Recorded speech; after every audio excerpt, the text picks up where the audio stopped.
Assalamualaikum warahmatullahi wabarakatuh. Kami dari kelompok 4A ingin mempresentasikan tugas kami. Sebelumnya, perkenalkan, nama saya Dianda Zaratunisa dari Prodi Sistem dan Teknologi Informasi dengan NIM 122500006 dan rekan saya. Perkenalkan, nama saya Torik Gaib Abad dari Program Studi Sistem dan Teknologi Informasi dengan NIM 1225018. Saya Andisa Fauzan dari Program Studi Sistem Teknologi Informasi dengan NIM 1225016. Saya Renvida Saryono dari Prodi STI NIM 122500002. Saya Zaria Nurkristo dari Prodi STI dengan NIM 122500022 yang akan membahas konsep negara dan tujuan dan urgensi negara. Konsep negara adalah organisasi kekuasaan berdaulat yang memiliki wilayah, rakyat, dan pemerintahan. Tujuan negara di Indonesia adalah mewujudkan kesejahteraan umum dan keamanan serta keadilan dan ketertiban. Urgensi dasar negara adalah untuk memberikan landasan filosofis dan ideologis dalam penyelenggaraan negara yang mengatur arah sistem pemerintahan dan mewujudkan cita-cita nasional. Yang pertama ada konsep negara. Definisinya adalah negara adalah sebuah organisasi kekuasaan berdaulat yang memiliki 3 unsur konstitutif: wilayah, rakyat, dan pemerintahan. Unsur-unsurnya, wilayah adalah batas geografis tempat negara berdiri. Lalu rakyat, penduduk yang mendiami wilayah tersebut, yang menjadi subjek dan objek penyelenggaraan negara. Lalu yang terakhir ada pemerintahan, adalah organisasi yang berwenang menjalankan tata tertib di suatu daerah tertentu. Yang kedua ada tujuan negara. Tujuan negara ada kesejahteraan umum dan keamanan, mewujudkan kehidupan yang aman dan sejahtera bagi seluruh rakyatnya. Yang kedua ada keadilan dan ketertiban, menyelenggarakan ketertiban hukum dan keadilan di tengah masyarakat. Pandangan lainnya negara kekuasaan, yaitu memperluas kekuasaan semata untuk menjadikan negara besar dan jaya.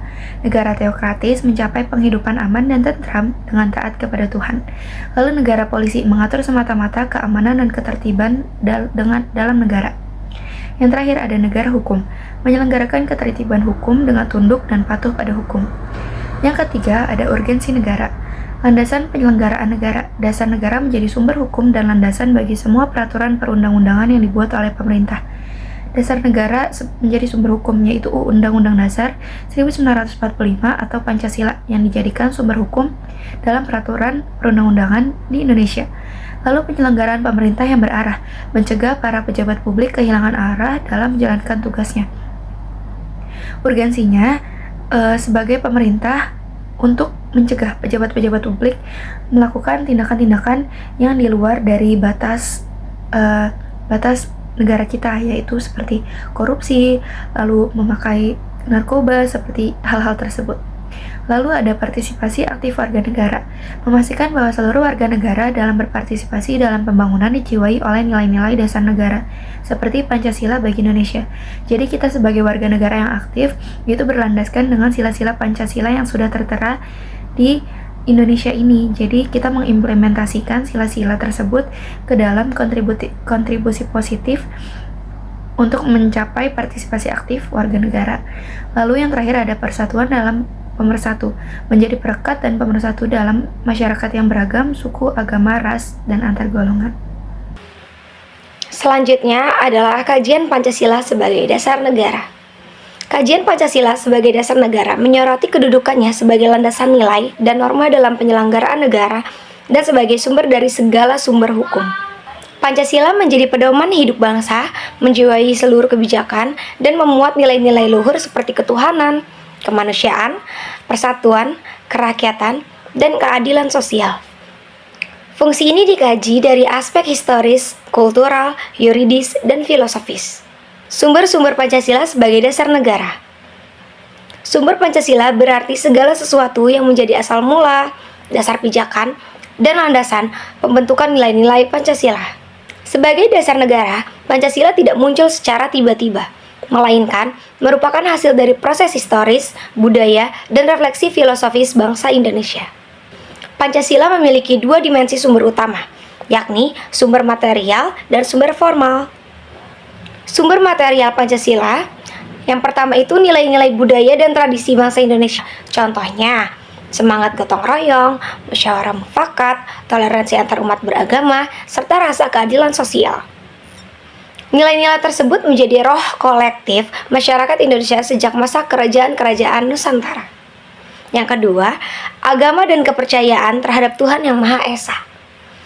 Pancasila menggali nilai-nilai universal dari agama, terutama prinsip ketuhanan, kemanusiaan, dan moralitas. Nilai-nilai spiritual ini menjadi sumber etika dalam kehidupan bernegara. Yang ketiga, pengalaman sejarah bangsa.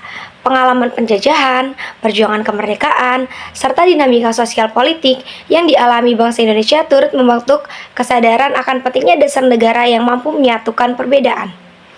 Dan yang terakhir, yang keempat, pemikiran tokoh bangsa. Pemikiran dari Soekarno, Muhammad Yamin, Soepomo, dan tokoh-tokoh lain pada masa perumusan dasar negara memberi warna filosofis yang memperkaya Pancasila. Selanjutnya di sini adalah sumber formal Pancasila. Sumber formal Pancasila adalah sumber yang menjadi dasar sah dan legal dari keberadaan Pancasila sebagai dasar negara. Artinya, sumber formal ini dapat dilihat dari berbagai dokumen historis dan juga dokumen hukum. Yang pertama yaitu Rumusan Piagam Jakarta yang terjadi pada 22 Juni 1945. Piagam Jakarta sendiri merupakan hasil kompromi, yang mana suatu omongan antara golongan Islam dan juga golongan nasionalis yang menjadi embrio Pancasila. Selanjutnya juga pembukaan Undang-Undang Dasar 1945, di mana disinilah Pancasila itu ditetapkan secara resmi sebagai dasar negara. Pembukaan Undang-Undang Dasar 1945 merupakan sumber formal utama dan memiliki kedudukan hukum tertinggi di sistem ketatanegaraan Indonesia, yang berarti Pancasila tersebut adalah suatu fondasi utama bagi warga negara Indonesia. Selanjutnya adalah ketetapan MPR nomor 1998 ini menegaskan kembali bahwa Pancasila sebagai dasar negara tidak dapat dirubah oleh apapun itu, yang artinya kedudukan Pancasila ini merupakan salah satu kedudukan tertinggi dalam sistem hukum yang ada di Indonesia. Selanjutnya di sini ada dinamika Pancasila sebagai dasar negara. Dinamika Pancasila sebagai dasar negara menunjukkan pasang surut dalam pemahaman dan juga pelaksanaan sepanjang sejarah Indonesia. Hal ini dipengaruhi oleh perubahan politik dan juga sosial. Tantangannya meliputi idola asing seperti liberalisme yang ada kayak di negara Amerika Serikat ataupun kapitalisme yang ada di negara China. Pengaruh globalisasi ini mengikis nilai-nilai lokal, krisis moral, dan etika yang diparah dengan teknologi digital, serta isu toleransi dan juga radikalisme yang akan mengancam kerukunan bangsa. Contoh masalahnya itu pengaruh budaya asing seperti budaya Amerika ataupun budaya China, seperti misalkan perubahan emosional dan juga perubahan nilai moral. Selanjutnya di sini adalah peninjauan Pancasila. Pancasila sebagai dasar negara memiliki makna dan nilai yang berlaku di berbagai aspek kehidupan. Hal ini meliputi aspek agama, sosial, ekonomi, hukum, dan pemerintahan. Pancasila memberikan pedoman nilai-nilai yang harus dipegang oleh seluruh rakyat masyarakat Indonesia, termasuk dalam sektor pajak. Pancasila memberi prinsip-prinsip seperti keadilan sosial, kesejahteraan umum, dan kesatuan Indonesia yang menjadi dasar dalam penyelenggaraan kebijakan pajak yang adil dan berkeadilan. Aspek agama, Pancasila menjunjung tinggi nilai ketuhanan yang Maha Esa, menjamin kebebasan setiap warga negara untuk beragama dan beribadah sesuai keyakinannya. Negara tidak memaksakan agama tertentu, tapi mengakui bahwa moral dan etika bernegara bersumber dari ajaran agama. Nilai agama menjadi dasar pembentukan hukum, moral sosial, dan perilaku pemerintah. Selanjutnya ada aspek sosial, menekankan prinsip kemanusiaan yang adil dan beradab, serta persatuan Indonesia, mendorong masyarakat untuk hidup dalam toleransi, gotong royong, dan saling menghormati perbedaan. Pancasila menjadi pedoman untuk keadilan sosial, kesetaraan, dan solidaritas antar warga negara, dan menolak diskriminasi, kekerasan, dan perilaku yang merusak harmoni sosial. Aspek ekonomi, berdasarkan sila kelima, keadilan sosial bagi seluruh rakyat Indonesia, sistem ekonomi, Pancasila menolak kapitalisme ekstrim maupun sosialisme total. Prinsipnya, kekayaan negara digunakan untuk kemakmuran rakyat. Negara berperan aktif dalam mengatur ekonomi agar tidak dikuasai segelintir pihak. menjaga keseimbangan antara efisiensi ekonomi dan keadilan sosial. Yaitu aspek hukum. Pancasila adalah sumber dari segala sumber hukum di Indonesia. Setiap peraturan perundangan harus berlandaskan nilai-nilai Pancasila. Hukum harus menjamin keadilan, kemanusiaan, dan kepastian hukum. Selanjutnya, penegakan hukum tidak boleh memihak dan harus mencerminkan nilai-nilai moral bangsa.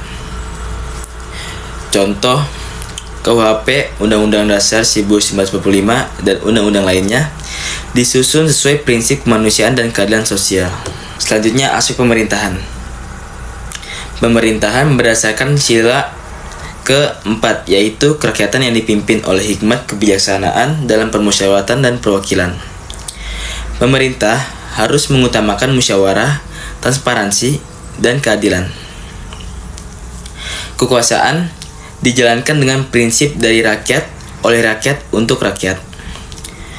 Selanjutnya, Pancasila menjadi pedoman dalam pengambilan kebijakan publik, pelayanan, dan pembangunan nasional. Selanjutnya, aspek pajak atau sektor pemerintahan dan ekonomi. Pajak mencerminkan nilai keadilan sosial dan gotong royong dalam Pancasila. Membayar pajak sama dengan bentuk tanggung jawab warga negara untuk kesejahteraan bersama. Pajak digunakan untuk pendidikan, kesehatan, pembangunan, dan perlindungan sosial. Pemerintahan wajib mengelola pajak secara transparan, jujur, dan adil.